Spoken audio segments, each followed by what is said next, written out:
A perfect lawn, 100 smiling faces, and a cloud of pink smoke. A gender reveal is supposed to be the happiest day of a couple's life. But for a woman named Sally, that pink smoke felt like a fog of war. In front of her friends, her family, and with a live stream rolling, her husband Liam didn't cheer. He didn't smile. He grabbed the microphone and uttered 6 words that shattered Sally's world and detonated a bomb in the middle of their marriage. Whatever it is, it's not mine. The gasps, the silence, the shame. It was all a blur. But the real story began later that night when a single email with a subject line, DNA paternity test results, landed in her inbox. What was inside would expose a lie so deep and a betrayal so twisted it would make the public humiliation feel like a paper cut. The sun was impossibly bright on Saturday, June 14th, the kind of brilliant, optimistic light that makes one believe nothing could ever go wrong. The backyard of Sally and Liam's home was a sea of pastel pink and blue. Balloons, streamers, a 3-tiered cake with white frosting and a big question mark on top. They had over 100 people there, friends from college. Liam's colleagues from the architecture firm, Sally's cousins, who drove all the way from Oregon, and their parents beaming with pride. At 7 months pregnant, Sally felt like a queen, presiding over the most joyful celebration of her life. Her hand rested almost permanently on the curve of her stomach, a constant reassuring connection to the little person she already loved more than life itself. Liam, her husband of 5 years, was the perfect host. He moved through the crowd with an easy charm, his arm slung around her shoulders, his laughter echoing across the lawn. He'd kiss her temple and whisper, "You're doing okay, Mama Bear." He was everything a woman could want. Attentive, successful, handsome. They were the perfect couple with the perfect life about to welcome their first child. Or so Sally believed. Looking back, she would realize the signs were there, but they were like whispers in a hurricane, too faint to be heard over the roar of her own happiness. There was the way Liam's sister Chloe would look at Sally when she thought she wasn't being watched, a tight, analytical stare that felt less like sisterly affection and more like an appraisal. There was the way Liam had become slightly distant over the past month, blaming it on a high-stress project at work. "Just got a lot on my mind, babe," he'd say, rolling over to his side of the bed. Sally had accepted it, of course. Marriage was about weathering the small storms. The main event was scheduled for 3 p.m. Their best friends, Mark and Jessica, brought out the giant confetti cannon. Mark, who had been Liam's best man, gave him a playful shove. "Ready to join the dad club, buddy?" Liam smiled, but it didn't reach his eyes. A flicker of something cold passed through them so quickly Sally almost missed it. He just nodded and took his place beside his wife. The plan was simple. Mark would count to 3 and they'd pull the cord together. Pink for a girl, blue for a boy. Sally was vibrating with excitement, her heart thudding against her ribs. She squeezed Liam's hand. It was clammy. "I love you," she whispered, her voice thick with emotion. He looked at her, and for a second she saw a stranger. Not her loving husband, but a man made of ice. He said nothing back. One Mark shouted, his voice booming. The crowd chanted along. Sally's mother, Carol, was already dabbing her eyes with a napkin. Liam's mother, Eleanor, stood beside Chloe, her expression uncharacteristically stern. 2. Sally tightened her grip on the cord, her eyes locked on the cannon. She pictured a life with a little girl, teaching her to paint, braiding her hair. She pictured a life with a little boy, watching him play catch with Liam, in this very yard. Either way, it was perfect. 3. They pulled. Boom! A massive explosion of vibrant pink confetti and smoke shot into the sky, shimmering in the afternoon sun. It was a girl. A girl. Tears of pure joy streamed down Sally's face. She turned to Liam, ready to collapse into his arms to share the most magical moment of their lives. But he wasn't looking at her. He wasn't looking at the sky. He was looking at the crowd, his face a mask of stone. He let go of her hand and stepped away from her. Mark, sensing something was wrong, started to lower the microphone he was holding for speeches. Liam snatched it from his hand.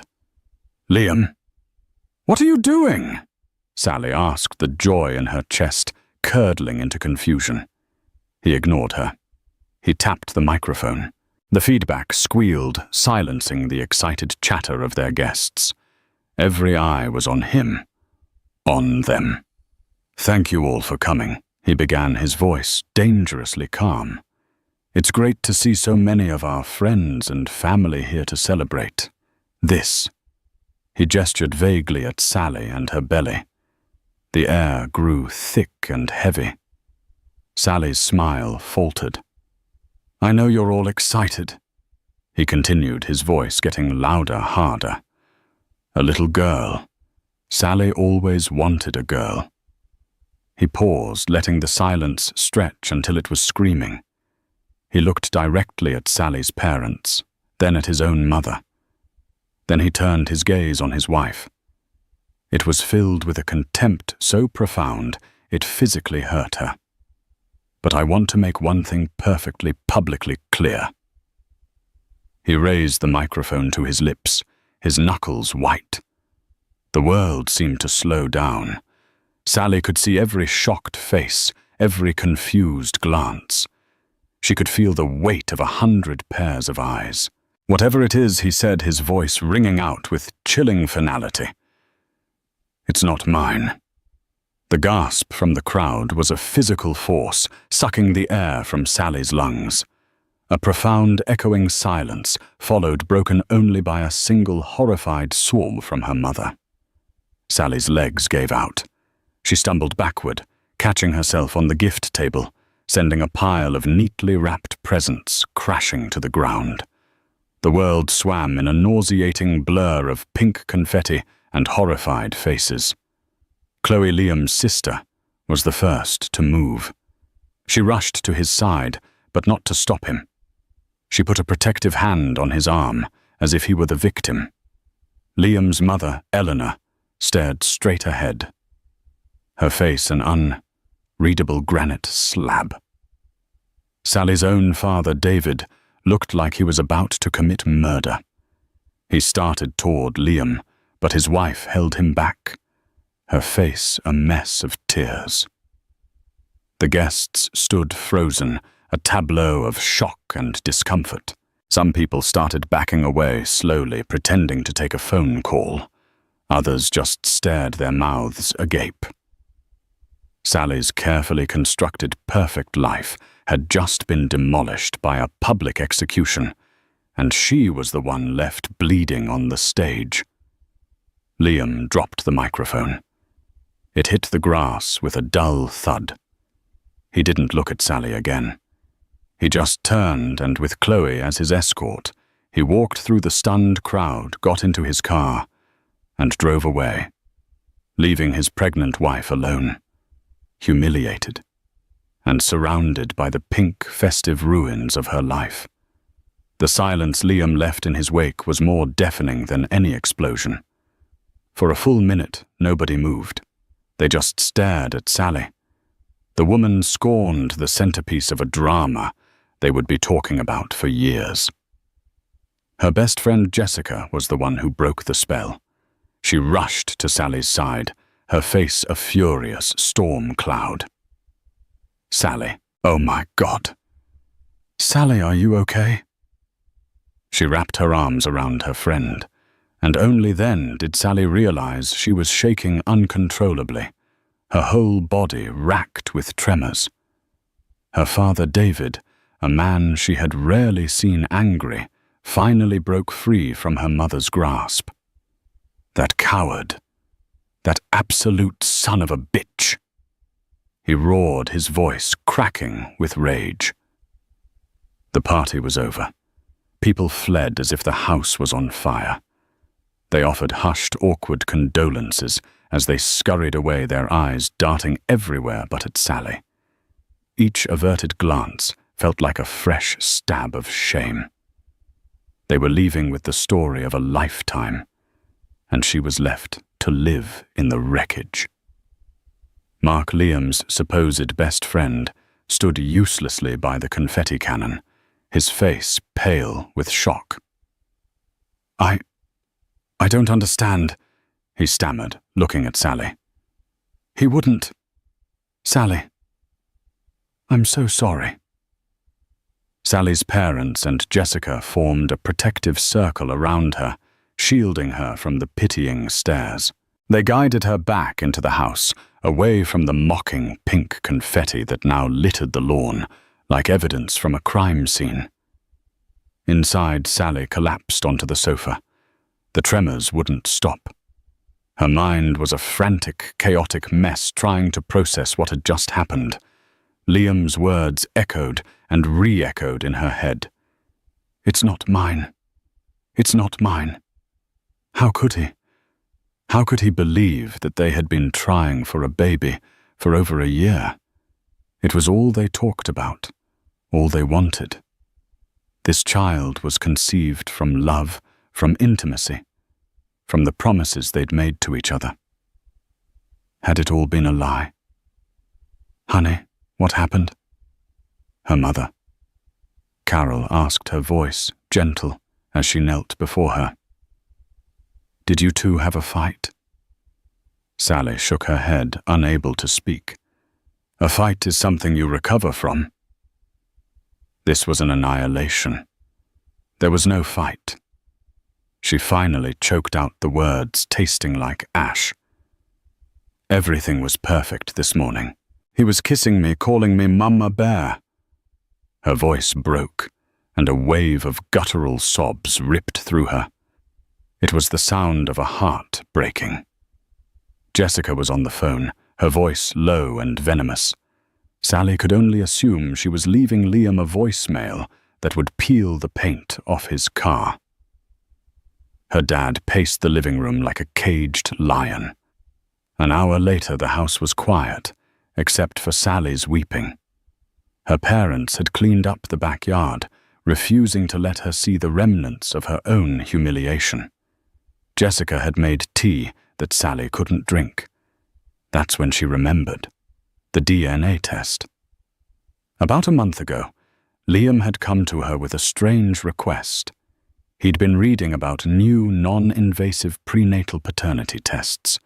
It's amazing, Sally, he'd said, showing her a website on his tablet.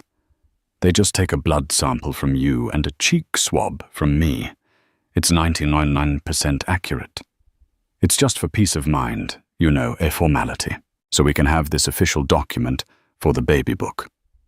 His reasoning felt flimsy, but she was so wrapped up in the joy of the pregnancy that she dismissed her unease. She thought it was just another of his meticulous architectural quirks, needing every blueprint to be perfect, every variable accounted for. She'd agreed without a fight. They went to a private lab, gave their samples, and were told the results would be emailed to them in 4 to 6 weeks. The due date for the results was this week. He must have gotten them. He must have seen them and decided to believe a lab report over the 5 years they had shared. But why? Her entire being screamed that it was impossible. She had never been with another man. Not even close. Her life revolved around her work as a graphic designer, her home, and Liam. There was no other man. There was no possibility. The test. Sally whispered, her eyes widening. Jessica stopped her pacing. What test? We did a DNA test, a prenatal one, Liam insisted. Her dad stopped, his eyes locking on hers. Why on earth would he do that? He said it was a formality. For the baby book. I thought it was weird, but I didn't think. She trailed off, the full horror of the situation dawning on her. This wasn't a spur-of-the-moment psychotic break. This was premeditated. He had planned this. He had waited for the most public, most celebratory moment possible to inflict the maximum amount of pain. A new kind of anger, cold and sharp, began to cut through the grief. Sally scrambled for her laptop. Her hands were still shaking so badly she could barely type her password. She logged into her email account, her heart pounding a sick, frantic rhythm against her ribs. She searched the inbox for the name of the lab, Veritas Genetics. Nothing. She checked the spam folder. Nothing. He must have used his email, she said, her voice flat. He registered it. The results would have gone to him, and then, as if summoned by the devil himself, a notification popped up on her screen. It was an email forward. From Liam. Donovan@archsolutions.com. To Sally. Donovan@email.com. Subject FWD, your paternity test results. Case PNTL 88721. There was no text from him. No explanation. Just the forwarded email from Veritas Genetics. Sally's blood ran cold. This was it. The verdict. Jessica and her parents gathered behind her, their collective breath held. Sally felt like she was on death row, waiting for the governor's call. Her entire life, her identity as a wife and a mother, hinged on what was inside this email. With a trembling finger, she clicked it open. The email was sterile and clinical. A wall of text and a link to a secure PDF. Dear Mr. Donovan and Ms. Miller. It used her maiden name Miller for the report, which felt like another slap. Please find the attached report for your recent non-invasive prenatal DNA paternity test. The results are based on the analysis of the provided buccal swab sample from the alleged father, Liam Donovan, and the blood sample from the mother, Sally Miller. Her hand hovered over the link to the PDF. For a fleeting second, she considered not opening it. She could delete it, pretend it never existed, and live in the blissful ignorance of her own truth. But it was too late for that. The bomb had already gone off. This was just the fallout report. She clicked. The document loaded a simple one-page report. It was mostly scientific jargon, confidence intervals, and allele markers. But at the bottom, in a bold, impossible-to-misread font, was the conclusion. Analysis conclusion. The probability of paternity for the alleged father Liam Donovan with the fetus is... Her eyes scanned the final soul-destroying number. 0%. A 0. Not 99.9%. Not an inconclusive result. A perfect, absolute, undeniable 0. Based on the DNA samples provided, Liam Donovan was not the father of her child. Sally thought she screamed, but she wasn't sure. The world dissolved into a tunnel of black. The last thing she heard was her mother's voice, sharp with panic, as her head rushed towards the floor. The screen with its damning verdict glowed in the darkness behind her eyelids. The number 0 burned there, a brand mark on her soul. Liam wasn't just cruel. He wasn't just paranoid. According to the laws of science, he was right. And her entire world, everything she thought was true, was a catastrophic lie. Sally came to on the sofa, the sharp, medicinal scent of smelling salts stinging her nostrils. Jessica was hovering over her, her face etched with a fear Sally had never seen before. Her dad was on the phone, his voice a low, urgent rumble. Her mom was pressing a cold cloth to her forehead. "The email," Sally croaked, her throat raw. "Did you see it?" Jessica's expression was a painful mix of pity and confusion. "We saw it, honey. It's a mistake. It has to be." But the certainty in the report that cold, hard zero felt anything but mistaken. It felt like a mathematical proof that she was either a liar or she was insane. And since Sally knew in her heart she wasn't a liar, she was starting to question her own sanity.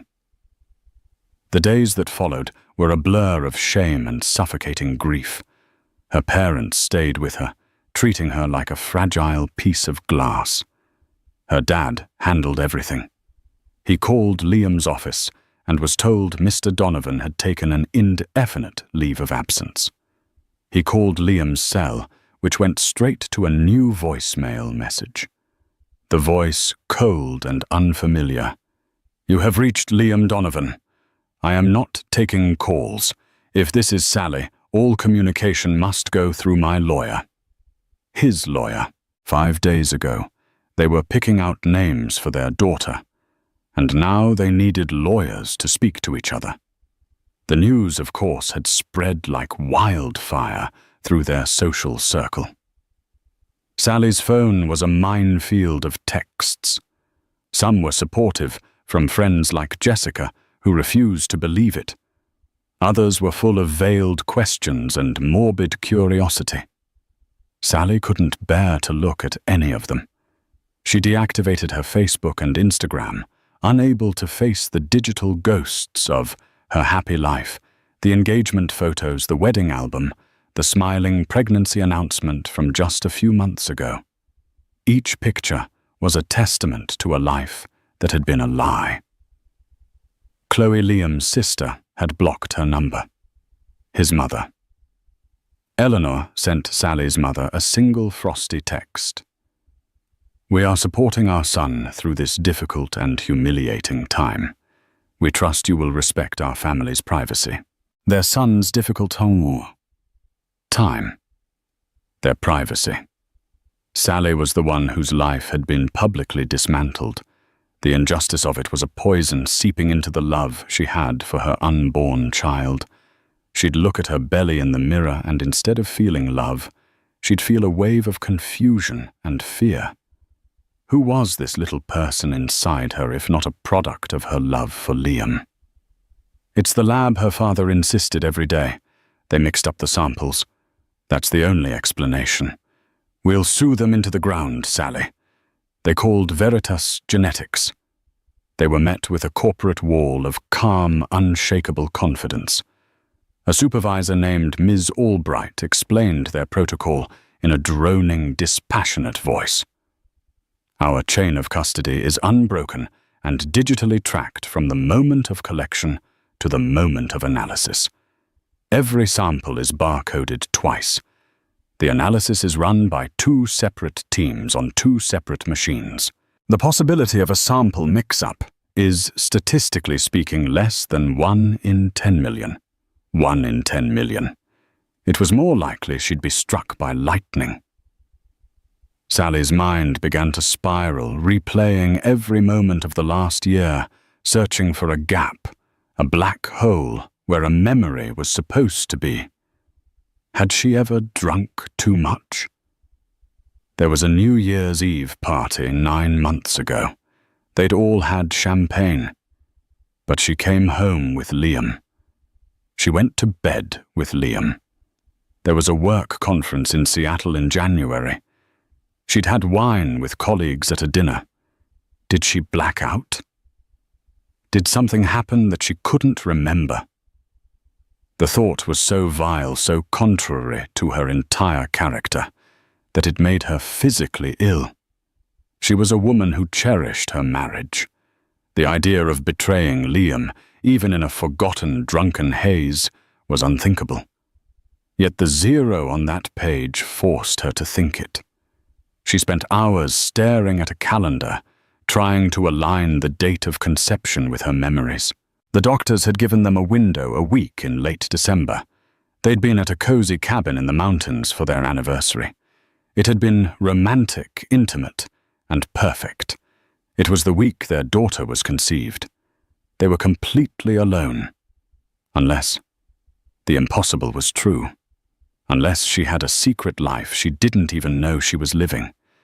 She felt like she was losing her mind. Jessica was her rock. She came over every day armed with ice cream and a refusal to give up. "Okay," she said one afternoon, sitting cross-legged on the living room floor, a notepad in her hand. "Let's be detectives. We're not questioning if you were faithful. We know you were. We are questioning the evidence. The evidence is the DNA test. How could the evidence be wrong?" "The lab says it can't be," Sally mumbled, pulling a blanket tighter around her. "Forget the lab. Let's talk about the samples," Jessica said, her eyes bright with purpose. "They took your blood and Liam's cheek swab. Your blood is your blood. That can't be faked. But the swab, who handled the swab?" "Sally." Sally thought back to that day at the clinic. It was a small boutique place. A nurse had called them in. She drew Sally's blood herself. Then she handed Liam the sealed kit with the swab. She gave it to him. Sally said, her voice barely a whisper. He went to the men's room to do it. He said he wanted to rinse his mouth out first to make sure it was a clean sample. Jessica's pen stopped moving. She looked up at Sally, her eyes wide. "He went into a room alone with the swab?" she asked. A jolt went through Sally. "Yes." "He was in there for maybe 5 minutes. He came out, sealed the sample bag in front of me, and we handed it to the nurse together." 5 minutes is a long time, Sally." "What are you suggesting?" Sally asked, though a sick feeling was already churning in her stomach. "That he—" "What?" "That he faked the swab. If you were Liam and you were 100% convinced this baby wasn't yours, but you had no proof, how would you get it? You couldn't fake a paternity test to say you are the father, but you could absolutely fake one to say you aren't. It was a monstrous thought. That Liam, her Liam, could be so cunning, so diabolically cruel. But the man who had stood up at that party was a stranger to her. That man was capable of anything. Who would he get to swab their cheek for him? Sally asked, her mind racing. It would have to be someone he trusts implicitly. Someone who would go along with such a crazy, destructive plan. Jessica and Sally looked at each other, and the same 2 names appeared in their minds at the exact same moment. Mark and Chloe. Mark was his best friend, his brother in all but blood. But Mark loved Sally too as a friend. He was a pillar of their shared life. He would never— would he? He looked so genuinely shocked at the party. And then there was Chloe, Liam's viper of a sister. She had always treated their marriage like a hostile takeover of her brother. She was protective to the point of obsession. She had the motive to get Sally out of Liam's life for good. And she had the ruthlessness. But would Liam involve his own sister in a lie of this magnitude? "There's one other person," Jessica said softly. "The one person Liam has been leaning on this whole time. The one person who was right there by his side when he made that announcement. Chloe. How do we prove it?" Sally asked, a spark of fight returning to her soul for the first time in weeks. "We need Chloe's DNA," Jessica said, her expression grim. "And we need to compare it to the sample on file at Veritas." It was an impossible task. They couldn't just walk up to her and ask for a cheek swab. They couldn't legally subpoena the lab's records without a court case that would take months and expose Sally to even more public scrutiny. They were stuck.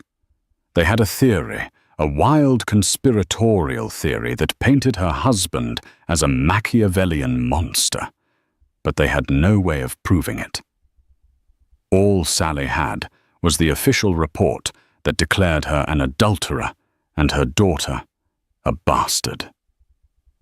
That night, unable to sleep, Sally found herself in the nursery they had so lovingly prepared. The walls were a soft lavender. A white crib stood assembled in the corner. Tiny dresses hung in the closet. Her hand rested on her belly, and she felt a faint kick, a little flutter of life. Tears streamed down her face, but this time they weren't tears of grief. They were tears of anger and determination. Someone was lying. Someone had orchestrated the destruction of her life. It was either her in some fugue state she couldn't recall, or it was the man she had promised to love for eternity. And for the sake of the innocent child inside her, Sally was going to find out who. She was going to unearth the anatomy of this lie, no matter what it cost her. She was no longer just a victim. She was a mother, fighting for her child's truth. The theory that Liam had faked the DNA test was a double-edged sword for Sally. On one hand, it offered a sliver of hope, a rational explanation that could restore her sanity. On the other, it painted a portrait of her husband, so monstrous it was hard to comprehend. Could the man who held her hand through her father's heart, surgery, and cried with joy when they first saw a heartbeat on the ultrasound be capable of such cold, calculated cruelty? Her mission became singular. She needed to understand why. Even if he had faked the test, what had planted the seed of doubt in the first place? Men don't orchestrate conspiracies like this out of nowhere. Something or someone had to have convinced him she was unfaithful. Her first thought was to confront Mark. As Liam's best friend, he was the most likely person to know what was going on in Liam's head. She invited him over for coffee, a meeting that felt profoundly awkward. He sat stiffly on the edge of the armchair that Liam used to occupy, refusing to make eye contact. "Mark, I need you to be honest with me." Sally began, her voice steady. "What has Liam been saying? Why would he do this?" Mark sighed, running a hand through his hair. "Sally, I swear to you I'm as lost as you are. He cut me off, too. The day after the party, he sent me a text, said he needed space from everyone who was on your side. But before that, in the weeks leading up to it, did he seem off? Did he mention any doubts about the baby?" He hesitated, and in that hesitation, Sally knew there was something. "Mark. Please. About a month and a half ago. We were having a beer," he said, slowly, choosing his words with care. He was quiet. I asked him what was wrong, and he just said he had this gut feeling that something was wrong. He was being really cryptic. I asked if it was about you, and he got defensive. He said his sister Chloe had been pointing some things out to him. Chloe. Of course. She was the ghost in the machine, the puppet master pulling the strings. What things Sally pressed. What did she point out? He wouldn't say exactly. Mark said, finally looking at her, his eyes full of apology. He just said she opened his eyes to some stuff. He clammed up after that. The next thing I knew, he was telling me he'd ordered a DNA test, just to be sure. I told him he was being crazy, that you would never... But he wouldn't listen. He said he was just ruling it out for his own peace of mind. so Chloe had been dripping poison in his ear for months. But what poison? What possible evidence could she have invented? Sally's life was an open book. After Mark left, Sally felt a new surge of focus. If Chloe was the source she needed to know her angle, she couldn't confront her directly, so she had to think laterally. Her mind went to the one person who might have insight into the dynamics of that family. Someone who was close enough to see the cracks, but not loyal enough to protect its secrets. Eleanor's former housekeeper. Brenda had worked for Liam's parents for over 20 years before retiring. She had known Liam and Chloe since they were children and had always been kind to Sally. It was a long shot, but she was desperate. Sally found her number and gave her a call. "Sally, dear." I was so horrified to hear Brenda said, her voice warm and grandmotherly. "That boy has lost his mind. I never thought he had that kind of cruelty in him." "Brenda." "I have a strange question," Sally said, pacing her kitchen.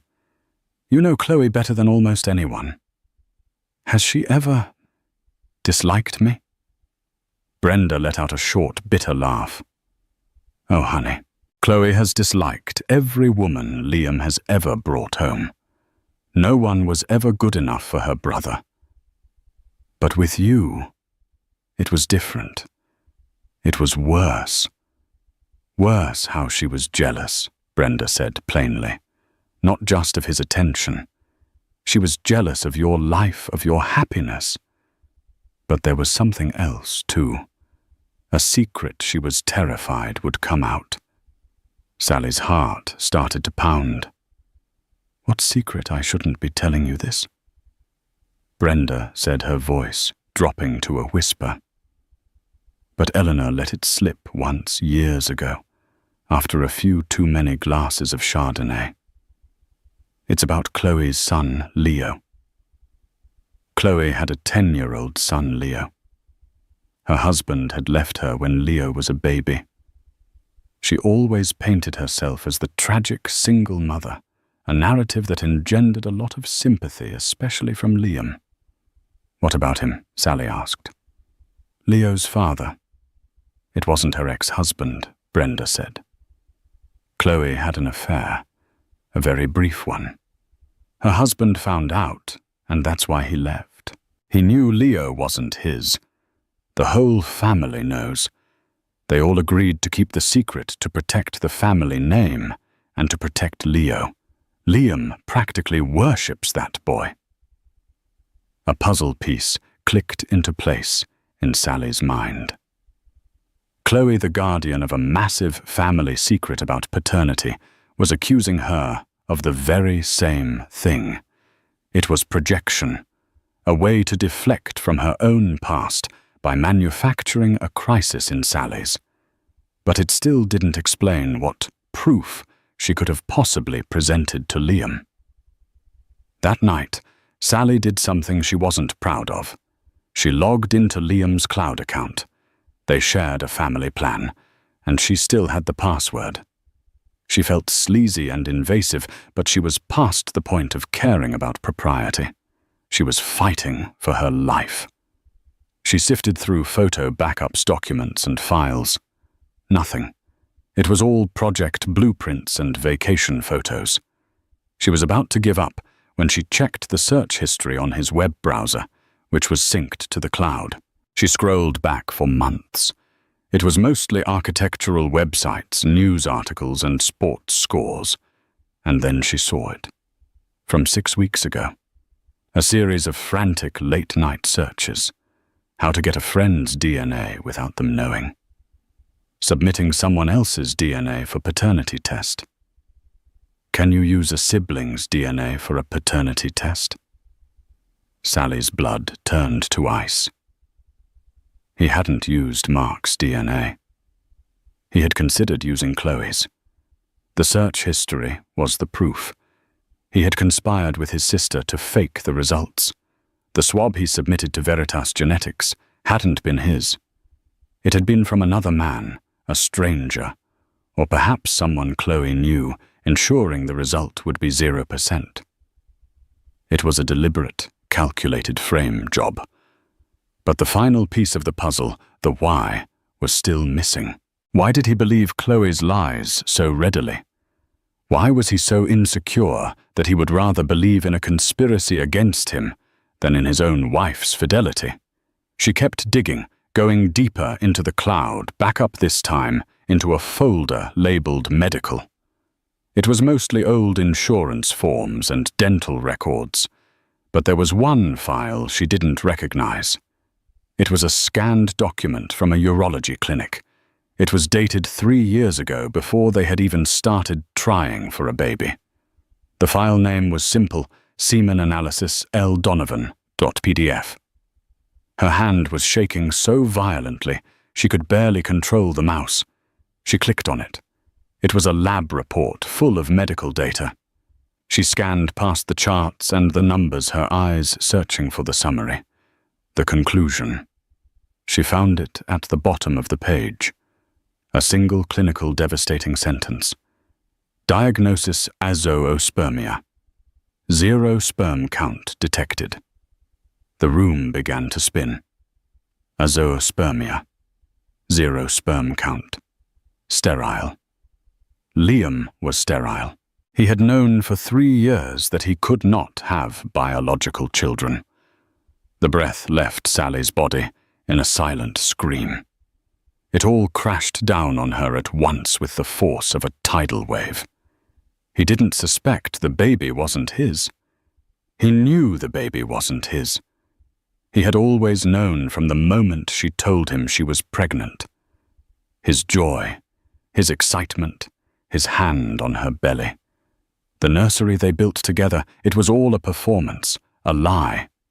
He had been playing the part of the happy father-to-be, while secretly knowing it was biologically impossible.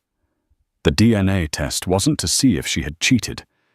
It was his weapon, his way of proving to the world what he already knew in a way that would utterly destroy her. He hadn't faked the test because he was insecure. He had faked it because he needed a third party, a scientific authority, to validate his own secret and expose her betrayal. Chloe hadn't been dripping poison in Liam's ear. She was his co-conspirator in a plot to punish the woman who had unknowingly exposed his deepest shame. But that led to the final terrifying question that now eclipsed everything else. If Liam was sterile, then whose baby was she carrying? The calendar, the timeline, the cabin in the mountains. It was all meaningless. Sally hadn't cheated. She knew that in her bones. So how was she pregnant? A memory surfaced in her mind.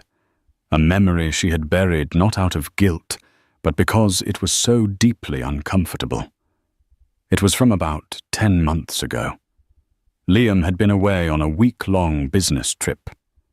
Sally had been lonely and sad. Mark had come over to keep her company. His own long-term relationship had just ended badly, and he was a wreck. They sat in the living room, sharing a bottle of wine. They talked for hours, crying on each other's shoulders, two lonely souls mourning different kinds of loss. They drank too much. Sally remembered him helping her up the stairs. She remembered him tucking her into bed. She remembered a hug that lasted a little too long. It was fraught with emotion, with a strange, desperate comfort. But that was it. Nothing else happened. She was sure of it. Wasn't she? The haze of the wine, the emotional vulnerability, the shared sadness, a cold, horrifying dread began to seep into her veins. Could a moment of shared grief and a drunken haze have blurred a line she never thought could be crossed, a line she didn't even remember approaching? There was only one man who had been close enough, who had the opportunity, and who at that exact moment was just as broken as she was. Mark, Liam's best friend. Their best friend. The father of her baby wasn't a stranger. He wasn't a one-night stand. He was the man who had stood by the confetti cannon, his face the picture of shock. The man who had just been in her house, pledging his support. The 0 on Liam's test wasn't the biggest lie. The biggest lie was sitting right in front of her the whole time, hidden behind a face she trusted. The revelation of Liam's sterility was a tectonic shift. It recontextualized his cruelty. But more importantly, it opened a terrifying new chasm in Sally's reality. If Liam was sterile, he didn't just think the baby wasn't his.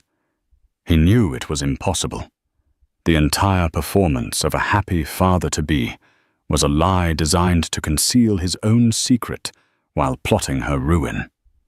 This chilling thought was immediately eclipsed by a far more urgent and horrifying question. If not Liam, then who? Her mind frantically raced backward through time, searching for an answer. Any answer that didn't involve a betrayal. Her life was an open book, her fidelity absolute. It made no sense. And then a memory surfaced from the depths, one she had buried not out of guilt, but out of a vague, unsettling discomfort. It was from nearly a year ago. Liam had been away on a week-long business trip. Mark, whose own long-term relationship had just ended in ruins, had come over to keep her company. They had shared a bottle of wine, two lonely souls, mourning different kinds of loss. The evening grew hazy with alcohol and shared grief. She remembered crying, and she remembered Mark hugging her, a hug that felt fraught with a desperate, unspoken emotion. After that, her memory was a wall, a black space. Could a moment of shared sorrow have blurred a line she never thought could be crossed? The dread that seeped into her veins was cold and absolute. There was only one man who had been close enough, who had the opportunity, and who at that exact moment was just as broken as she was. Mark. Liam's best friend. Their friend. She knew she couldn't live another second with the uncertainty. A single urgent phone call brought him to her door within 15 minutes, his face etched with a concern that now seemed grotesque. Sally led him into the living room, the same room where they had shared that fateful bottle of wine. She didn't offer him a seat. She stood before him, her arms wrapped around her belly, as if to shield her daughter from the truth that was about to detonate. "I know why Liam did what he did," she began, her voice shaking but firm. "I found his medical records. He's sterile, Mark. He has known for 3 years that he can't have children." Mark's face went white, his shock appearing genuine. "What, Sally? That's impossible. It's monstrous." "Yes, it is," she said, her gaze unwavering, refusing to be swayed by another performance. "But that's not why you're here. His sterility proves that he isn't the father. Which leaves a question I need you to answer." She paused, letting the weight of her words hang in the air. "I need you to tell me about the night Liam was in Denver." He flinched, a tiny, almost imperceptible reaction that told her everything. He knew exactly the night she meant. "We were both a mess," she pressed on, her voice cracking. "We drank too much. I remember you helping me upstairs. And then, I don't remember. Mark, I am begging you. Do not lie to me. Not now. Tell me what happened." Her voice dropped to a whisper, heavy with the weight of the question she could barely bring herself to ask. "Is this baby yours?" He stared at her, his mouth opening and closing, but no sound came out. The friendly, supportive mask he had worn for months shattered, revealing the terrified, guilty man beneath. In the horrifying silence, she saw the truth in his eyes, long before his body began to shake. A choked sob finally escaped his lips, and he collapsed into an armchair, burying his face in his hands. "I'm so sorry, Sally." He wept, his voice thick with a self-loathing that was palpable. "Oh God, I am so sorry." The floor seemed to drop out from beneath her. It was true. The final ugliest piece of the puzzle clicked into place. How was the only word she could manage? He looked up, his face a mess of tears and shame. It wasn't supposed to happen. It was a mistake. We were just comforting each other. The hug. It just became something else. One moment. One terrible, regrettable moment of weakness and loneliness. We woke up the next morning, and the shame was so immense we couldn't even speak about it. We just buried it, pretended it was a drunken nightmare. He explained how he'd felt a spike of terror when she announced her pregnancy, but had pushed it down, choosing to believe the easier truth. He'd celebrated with them the guilt, a cancer eating him from the inside. Liam's announcement at the party had been a dual shock horror for her and sheer panic for himself. The betrayal was a vortex pulling her down. Betrayed by her husband's malice, his sister's conspiracy, and now by her best friend's cowardice. "You stood by and watched me crumble," she said, her voice dangerously low and full of a gathering rage. "You let me think I was losing my mind. You comforted me knowing you were the source of it all. You stood on that lawn and watched my husband publicly brand me an adulteress for something you did. I know he whispered a broken man. I was a coward. I was so scared. Scared." The word ignited her fury. She pointed a trembling finger toward the door. "Get out! Sally, please! Get out!" she screamed, the sound ripping from her throat, raw and cleansing. "Get out of my house! Don't you ever speak to me again!" He stumbled to his feet, gave her one last pleading look she refused to acknowledge, and fled. Sally was left alone once more, the silence of the house pressing in on her.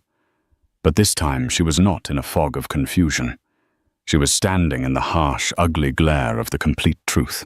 The hours after Mark's confession were not filled with grief, but with a cold, hard resolve. The mystery was solved, and all that remained was the reckoning. Sally's support system, her parents and Jessica, became her war council, their quiet fury bolstering her own. Armed with every piece of the truth, she sent a single text to Liam, Chloe, and their mother, Eleanor's house. "Sunday at noon. Be there. All of you. It's time we finished this." She knew their arrogance wouldn't let them refuse. On Sunday, Sally walked into Eleanor's formal living room, with Jessica, a silent, formidable presence, just behind her. The three of them were waiting as she expected, Liam looking haunted, Chloe defiant on an armchair, and Eleanor the matriarch presiding from the sofa with a face like cement. Sally Eleanor began, her voice dripping with condescension. "I'm not sure what the purpose of this little gathering is. As far as we're concerned, the matter is settled." A short, humorless laugh escaped Sally's lips.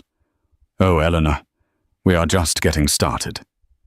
Her gaze settled on Liam, who refused to meet her eyes. "Look at me, Liam," she commanded, her voice clear and cold as ice. He flinched and slowly raised his head. "You crucified me based on a DNA test that said your probability of being the father was 0.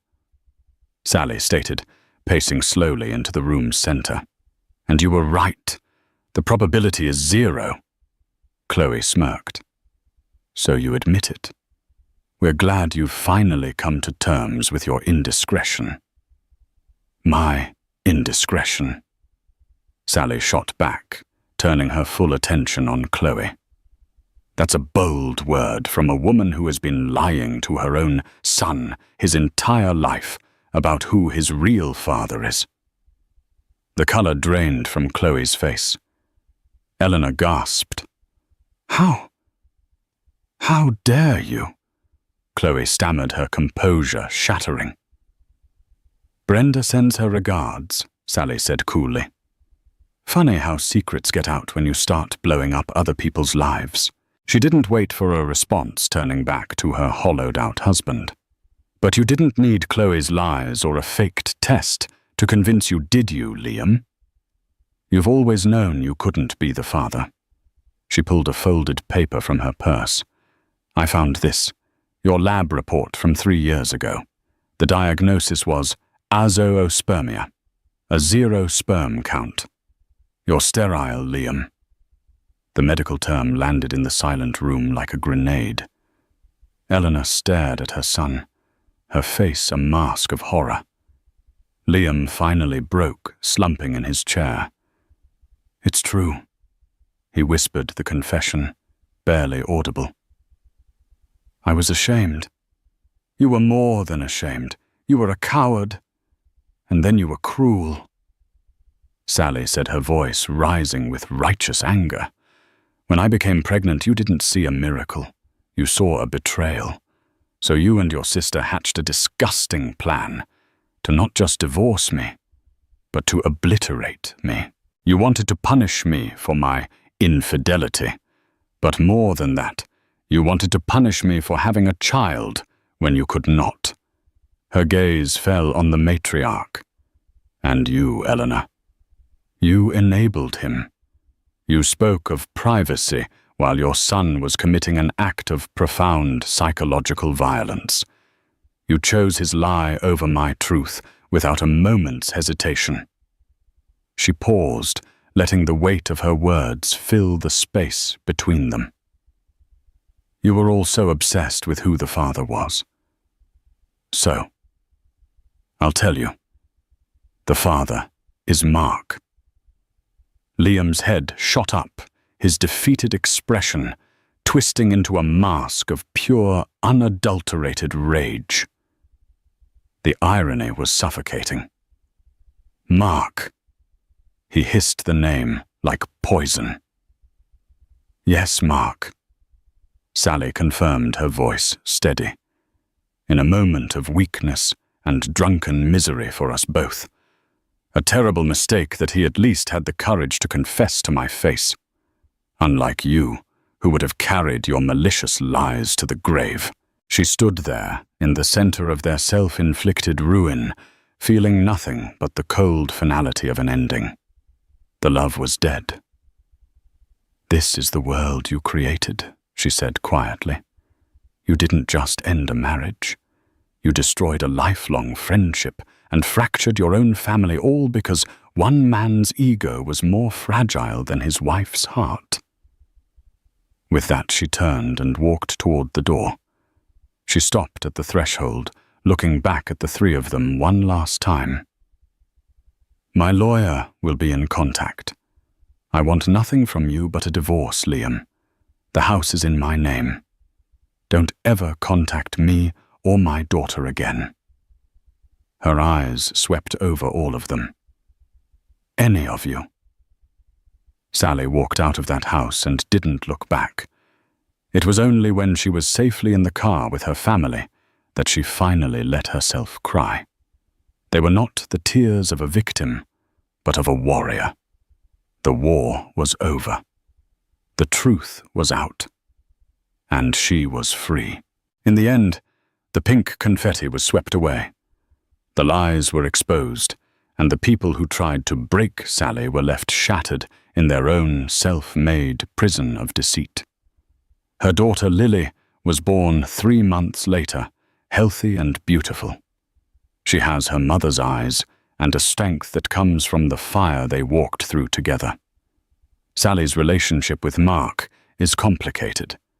It's not a romance, but a fragile, carefully managed co-parenting agreement, built on honesty and a shared love for their child. He is working every single day to earn a sliver of the trust he obliterated.